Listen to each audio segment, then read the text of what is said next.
let's just dive into the gender nuance that you talked about, because we see that not just in the education sector, in everything around us, right?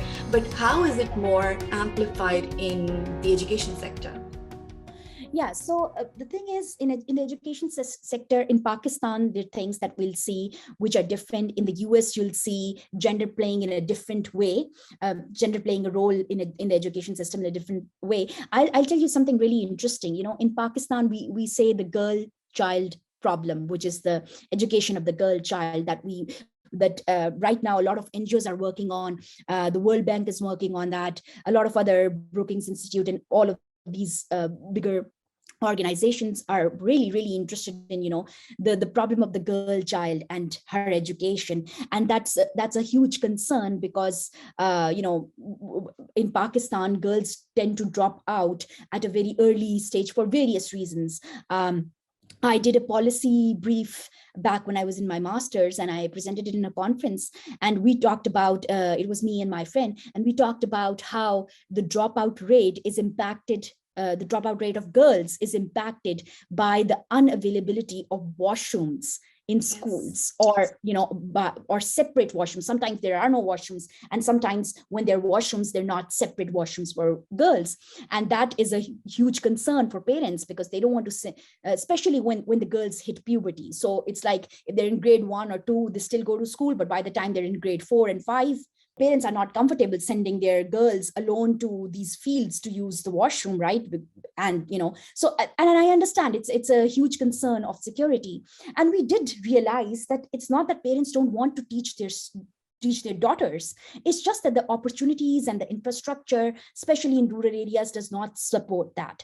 Now, that's the problem that's happening in Pakistan with, you know, gender playing an important role in the education of girls. But it's also in the US, it's the other way around. In the US, they found that they frame that problem as the boy turn, which is that a lot of girls, when it comes to achievement, a lot of girls, they end up scoring better than boys. Boys are, you know, lagging behind in attendance, they're lagging behind, their dropout rates are increasing, and that could be due to different factors. And then if you look at people of color, right, students of color, then the problem even, you know, widens.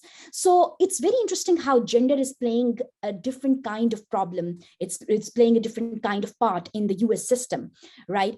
However, when you look at leadership in Pakistan, most principals in schools, whether that's a private school or that's a public school or even a public-private partnership school, you would see that most principals are female, right? Whereas in the US, most of the principals and most of the leadership in schools is male.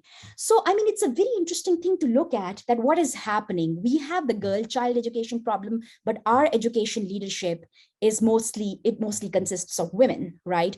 Whereas in the US, they have the boy child education problem, if I put it that way, but their principals or their school leadership is male dominated. So that's interesting. Gender plays different parts in education.